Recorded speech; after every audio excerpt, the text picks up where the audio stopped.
Huwag ka na umiyak. Sa tinagal-tagal naming nagkasama na magkapatid na ito ay ngayon ko lamang nakitang umiyak si Herlit. Sabi niya po, ba't gayon na po kami? Sabi ko naman gayon talaga, sabi ko, nakakaingit naman po yung mga normal po, baba. Ito yung isa sa mga video natin na tiyak na dudurog ng inyong mga puso. Sana ingatan nila ito at huwag nilang pabayaan na masira. Ano nga ba itong sorpresa na dala namin sa kanila ngayong araw? 5,000. Matapos nga ang naging part 1 ng video na ito, ngayon ay mapapanood naman natin ang naging karugtong noong naunang pangyayari sa video na ito. Laban o bawi? Naging pero ba yung? Hindi ko alam. Okay, sige. Ngayon, may dala kami ditong malamig. Ito ay panlaman sa rep. It's a prank. Kala nyo gamit talaga, no? Hindi, lahat ito panglagay ninyo sa rep. Diba sabi ko kasi sa iyo nung sa araw, pinapatay ko yung camera kasi gusto ko malaman, baka may mga gusto sila na nahihiya silang sabihin kapag may camera. Kaya pinakat ko yung camera, di ko lang kung napansin nyo yun. Tapos sabi ko, anong kailangan nyo dito? Ref nyo kamusta, may laman? Sabi nila, wala na po. At hindi nga daw nila sure kung nakabuhay pa. Di ba? Sabi mo sa akin. Tapos sabi ko, ano pa? Wala na po kaming bigas, sabi niya. So, kaya nagdala tayo sa sakong bigas. Tapos nagbili tayo ng worth 2,500. Galing din ito sa bigay ni ma'am. Nagkataon na siya ay nagbigay sa atin ng blessing para sa magkapatid. O tingnan natin, okay lang ba? Ito ay ham. O ham. Tapos ano to? Ham din. Ito ay longganisa. Longganisa. Ito, longganisa. Kita mo may yellow po. No? Longganisa. Tapos ito pang merienda nyo. Pag gusto nyo. Yan. Parang squid ball. Tapos ito longganisa pa rin. Tapos ito ay imbutido. Imbutido. Kasi mga kabayan, mas okay sa akin, para sa akin sa kanila yung ganto pa sa breakfast or pang madalian, kasi nga kapag ka puro naman dilata noodles, hindi maganda sa sa sitwasyon nila. Tapos ito imbutido, hotdog, hotdog ulit, tapos hotdog ulit. Tapos ito, the rest, itong natitira ay mga ano to, kung tawagin ito ay dila-dila. Ano? Kasi ito yung mga meron lang dito sa amin, sa market namin, ito lang yung mga meron. Kaya ito lang yung nabili namin. Lagay ko na dito, ha? Kita nyo na, marami na kayong pang breakfast, pang ulam, ha? Tapos may pang merienda kayo. Walang ano man, salamat tayo kasi nagkataon din talaga na. Si Commander nga lang nakakita, mga bayan. Sabi niya may nag-message daw. Yun nga si Ma'am San Jose. At sabi ko, hindi ko napansin yun. Kasi mas kagabi kasi nagtrabaho ako sa shop. Madaling araw na ako umuwi. Hindi na ako nakapaghawak ng cellphone hanggang kanina. Kaya si Commander lang yung nakakita. Tapos, syempre hindi lang yan. Ito na talaga yung gamit na totoo. Papasok ko na? Di ba may sinabi akong gamit? May gamit talaga. Papasok ko na, ayaw nyo. Kinakabahan naman yung dalawa sa surprise natin. Ano sa tingin mo? Ha? Okay. Pagkain. Hindi, bagay nga. Bagay. Sabi ko kasi sa kanila, itong bibigay sa kanila kapag wala ka sa mood, nakakapagpabago ng mood. Kapag malungkot ka, nakakapagpasaya. Kapag may masakit, minsan sa matatanda, natatanggal yung sakit. Sige nga, wala nyo. Kapag nagugutom ka, pwedeng mapawi ang gutom mo. Sige, puro pahulaan tayo ngayon, mga bayan, sa magkapatid. Sige. Sumasakit na yung ulo ni JJ, kakaisip ko ano yung sorpresa natin sa kanya. Nandun si Rans, kinukuha na yung sorpresa para sa magkapatid. Wala, ito yung gusto ni Ma'am San Jose. Naibigay sa inyo. Sakit pa ulo mo? Ha? Sobra? Ano? Kaya? Nahihilo pa nga po ako. Nahihilo-hilo ka pa? Pero okay naman ako. Parang nahihilo lang. Ganda ma-check up yan. nalubat yung camera namin. Tapos pinakuha ko kay Renz yung itong lagay ng battery ng GoPro. Nasa motor lang pala, buti hindi nawala, nasa labas. Buti na lang baka may nakakita na hindi lang din pinansin. Kasi hindi naman lahat pag may nakitang bagay na curious sila ay kukunin, di ba? Kaya salamat, nakuha pa rin. At may magamit pa rin tayo na battery ngayon. Okay, so ngayon, ibibigay na natin yung sorpresa natin sa magkapatid pa kasi kanina pa ito na-excite dalawa. Kukunin na. Excited na ba kayo? Sige, sagot kayo. Excited na? Ha? Excited hindi? Ikaw, Joy. Ano, sagot? Ikaw, Erlyn? Opo. Hirapan magsalita yung dalawa. Ay, kanina pa kasi tayo pinipilit yan kung ano daw yung dala natin. Okay, sige. Kukain ka dun. Kukunin mo na? Okay, kukunin ni Rans. Ito na. Nasaan na? Ano, speaker? Kanina ba yan? Kay ate ho yun. Kay Atel pa pala yan? Kay Atel pa yan? Hindi na. Bakit nasa amin? Ba't naladala natin yun? Akala ko natin yun, nasa motor. Akala ko sa amin, nasa motor yung dala namin nung nakaraan pag-uwi. Ay, hindi. Tayo pa pala ang puntik makakuha ng gamit, oh. Biro lang. Sige, ganito. Ito, bibigay ko sa inyo yung sobra doon sa pinadala ni Ma'am San Jose. Ha? Kasi may sukli pa siya. Nagpadala siya ng 11.4. So, ito lahat ng sukli, bibigay natin sa kanila. Lagay ang kamay. Simulan natin sa small amount. Small bill. Piso. 5 piso. 5 piso. 5 piso. 5 piso. 5 piso. 5 piso. O, tabi mo muna.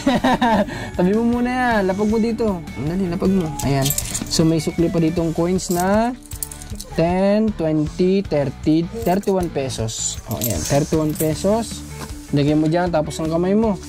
O, 50, 100, 250, 350, 450, 450, tapos 1,000, 2,000, 3,000, 4,000, 5,000, 6,000 pesos, and 200,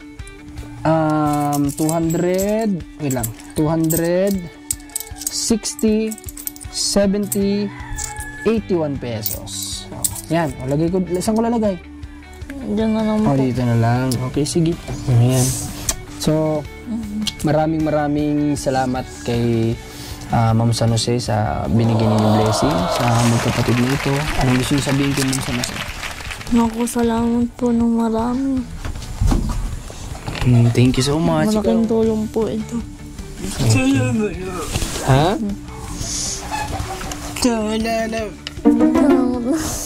Kala ko si Mananap. Nangyari na. Okay, salamat na. Sabi niya, tawad yung dalawa, oh. Karinig ko kasi si Mananap. Oh, yun yung may-ari nung yung signal nyo, si Mananap. Okay.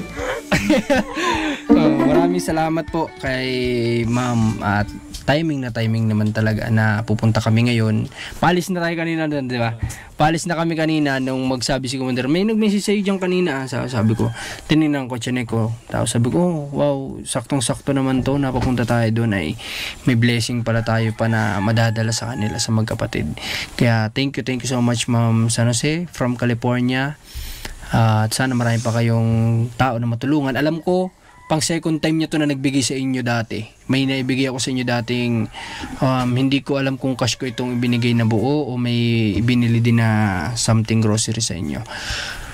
Basta alam ko pang 2 times na nagbigay siya kana Joyjet Herlin. Siguro nung dati ang binanggit ko siguro yung totoo niyang pangalan, hindi ko lang sure. Pero ngayon kasi sinunod ko lang kung ano yung nasa message niya na may from kasi, so baka yun yung pinapabanggit lang niya. Ano?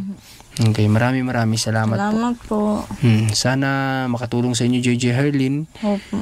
Itong mga blessing na dumadating sa inyo, no? Napakabuti ni God kasi alam niyo yun na nakikita niyo yung sitwasyon ng mga kababayan natin At siya mismo yung gumagawa ng paraan. Kaya napaka laki na ng proof para sa mga tao. May mga tao pa rin kasi ngayon na hindi talaga naniniwala kay God. Kayo ba naniniwala kay God? Oh, di ba? Ilang percent yan kung sa 100%? Ako, 100. Oh, ikaw, Joy? 100%. 100% silang naniniwala kay God. Kasi ako din, ganun din. Baka 200 pa. Kasi ang dami ng proof. No, di ba?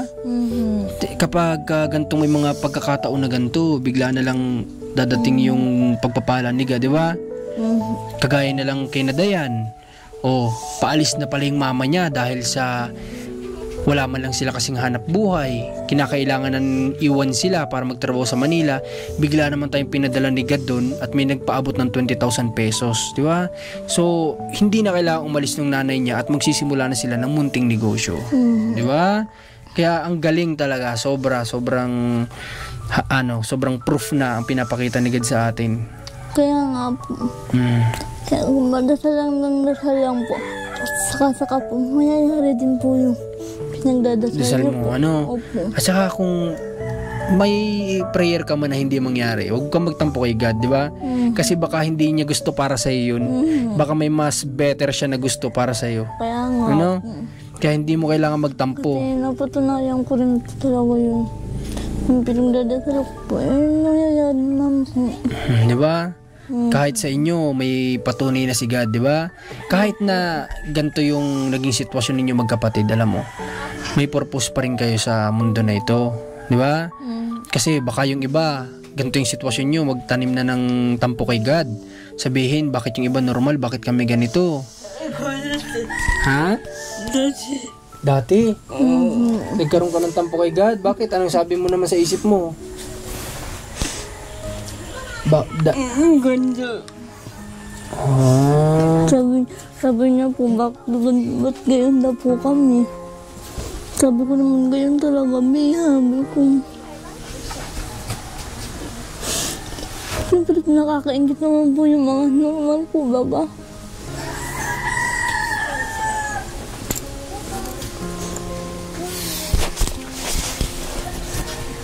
Okay, so totoo naman sinabi nila magkapatid. Kaya naramdaman pala nila yun na gano'n. Na ikaw rin ba dati? Huwag ka na umiyak. Hindi naman po. Ha?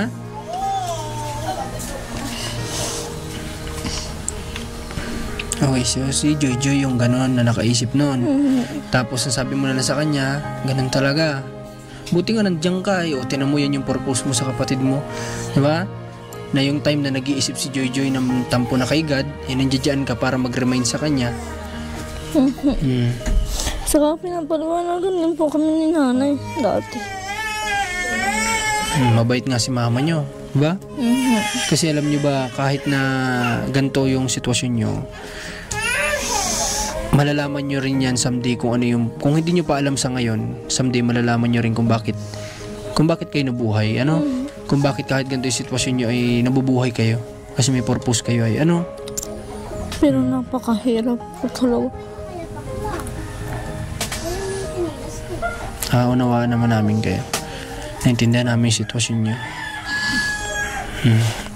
Tingnan nyo, unang-una, ngayon kung si Ate Elfa at si Kuya Ariel ay nagtatrabahong dalawang magkasabay sila sa pag-uuling, walang sinong may iwan na matanda dito sa mga anak nila, di ba? Wala. Napunta kayo dito kasi ganun pala yung magiging purpose nun. Di ba? Na kayo pala yung kahit pa paano magtitingin o mag-advise sa mga bata na ito kasi wala pa ito sa moral na edad. Hindi pa nila alam, mas matured pa rin kayo. Di ba? Kaya nga po. Kaya ganun yung purpose ninyo. Di ba? At saka marami naman nagmamahal sa inyo. Huwag kayong malungkot, no? Kami, mga manonood, si Kuya Paul, ang team ni Kuya Paul, lahat kami, dami namin nagmamahal sa inyo. Kaya huwag kayong malulungkot, no? Yung iba nga dyan, kompleto, malakas, pero nalulungkot sila kasi pakiramdam nila wala nagmamahal sa kanila. Kayo, ganyan man kayo, pero ang dami nagmamahal sa inyo, di ba? Kung ilan yung mga tao na nanood kay Kuya Paul at nagmahal sa inyo doon, at pati na rin si channel namin, lahat kami, sama-sama kami, mahal namin kayo, no? Sige, basta ganito, tulad ng sabi mo, mag-prayer lang, ha? Kaya nga po. Pray lang. At para na sa ganun ay marami pang pagpapala yung dumating sa inyo, no? Opo. Kasi alam ni God kung ano yung kailangan ninyo eh. Siya ang provider natin, no? Sige, basta naluha si Herlin kanina kasi nga naalala niya siguro yung tsaka sinasabi nga niya na ang hirap din talaga na sitwasyon nila. Pero hindi man sila nawawala ng pag-asa. Kita naman natin si Herlin, di ba? Laban lang kahit na nauuntog na. Practice pa rin. Si Jojoy kahit na kinakantsawan na sinasabi ng iba na para daw lasing maglakad. Pero nakakatulong pa rin. Masipag naman po Masipag naman, mabait pa. Mabait pa yan, ang aaway ng ate yan ay. Mabait siya si Jojoy, ang aaway ng ate yan ay. Pero Jojoy, mag-ingat ka pag si Herlin nakakalakad na ng talagang matagalan, ihahabulin ka na niya. Ha? Diba? Sige. Sa ngayon, wala naman kami ibang gustong sabihin kundi unang-una pasasalamat sa nasa taas sa lahat ng gabay at blessing na pinapadaan niya sa amin. Yung gabay niya naman sa amin sa araw-araw na mission namin, hindi niya kami pinababayaan ma-aksidente. Yun ang pinagpapasalamat namin sa kanya. At pangalawa, sa mga taong nagmamahal sa kanila at hindi lang sa kanila, sa iba pa nating binavlog. At saka kumbaga yung mga sponsor na nagtitiwala sa amin, salamat po sa inyo kasi sabi ko nga, hindi naman ninyo kami kaano-ano, hindi nyo kami lubos na kilala, pero pinagkakatiwalaan nyo kami o pinahayaan nyo na pagdaluyan kami ng blessing nyo para sa mga kagaya nila. Kaya salamat po sa inyo lahat. Maraming thank you po. Paano sa ngayon, pupunta na kami ni Rans, ha? Basta yung sabi ko sa'yo, pakaramdaman mo sarili mo, ha? Opo. May contact naman kayo sa akin, mag-message kayo, ha? Sige po. Sige. At ano bang pwedeng inumin niya? Wala bang pwedeng gamot na inumin si Herlin para sa niya? Sa ulo niya. Ang alaksan ba part sa katawan lang talaga? Part pang muscle. Okay. Part of the body naman ng head, kaso nga lang kung muscle, wala namang muscle siguro dito, no? Okay, sige. Sa ngayon ay pupunta na din kami. Ha? Opo. Salamat po marami. Welcome. Salamat din kay Ma'am San Jose. At hindi ko alam kung pwede dadalhin na ba natin ngayon yung kasi kailangan ko ng pera talaga kung may benta ko sana yung manok ngayon. Nakagayak na? Siya? Oo, nilagay na din kaya sa bayong. Nasa bayong na? Okay. Para dadalhin na lang. Okay, magkano ang bayong ngayon? Nasa magkano? 150 ganyan, 150. Okay, sama ko yung bayong, pera pa din 150. Pagbili ko yung manok, 300, 600, tapos 150, 750. Matutuwa na si Commander, may uwi na akong pera ngayon. Ha? Salamat sa inyo. Salamat sa negosyong binigay nyo. Salamat, ako yung binigyan nyo ng business. Sana sa susunod, pagpunta ko sa inyo, may manok ulit. Ha? Ginawa ng negosyo yung kapatid. Huwag mo lang sabihin nakakaya. Joke lang yun. Huwag mo lang sabihin kakaya kay tatay mo. Baka naman sabihin itong si Marcos ay namimiyasa ito. Baka pagpunta ko dun palapa naman ako dun sa aso.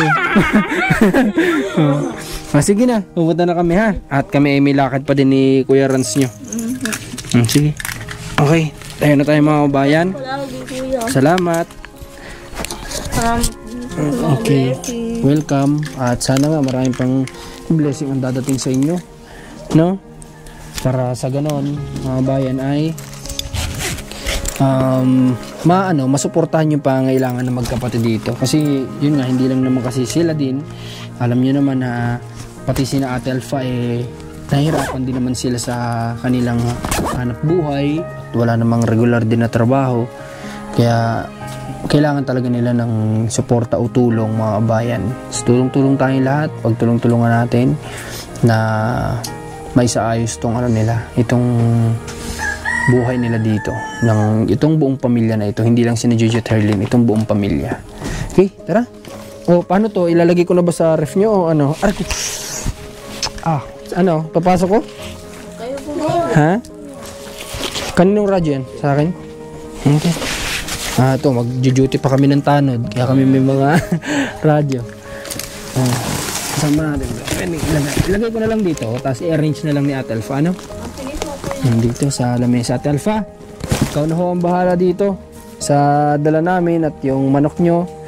Tama-tama ay may pagbibili na ako. Tantang ko po yung tantang niya na nagpayat. Ay, Tantang ko nang inahin. ay okay lang. Kahit nga sana payat, okay lang yun. Tinatawag mataba-taba yan. Dapat mataba ba?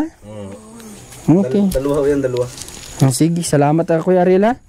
Nasa lagayan na pati ni Kuya Ariel. Di mo, baka gagamitin mo ba to? Hindi na, pinaiwan ng tatay na yan. At sabi ko nga para lalagyan ng manok. Tama-tama, isang set na ito pag bininta ko mamaya. Oo. Tara. Labas na rin tayo. Kuya Ariel, kayo na pong bahala. At kami pupunta na din. Kami yayao na, sabi nga. Ay, parang mahirap yata yung salita na yun. Saan ba ginagamit yung yayao na yun? So, tama, Tagalog, di ba? Yayao na kami. Lumao yung nasa isa. Yumao, iba naman yun. Yayaon ay aalis niya yata yun. Ewan ko kung tama ako. So, Bicol naman yun. Nahali na kami, madamo na kami. So, yun. Maraming salamat ulit sa lahat ng patuloy na sumusubaybay. Kung bago ka pa lang, huwag mo kalimutan mag-like, comment, and subscribe. Tsaka yung notification bell dyan sa baba, i-click nyo po para updated kayo sa bawat vlog natin. Daily vlog tayo. So, mapanood ninyo. Tapos, hindi lang ako supportan nyo sana.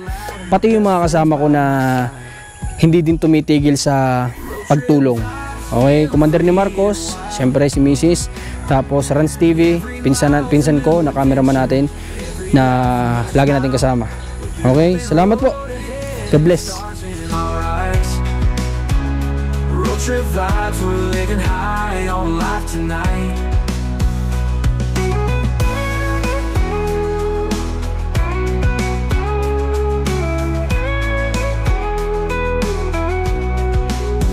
Road trip vibes, feeling free and wild. Every mile's a new adventure, every laugh a new smile.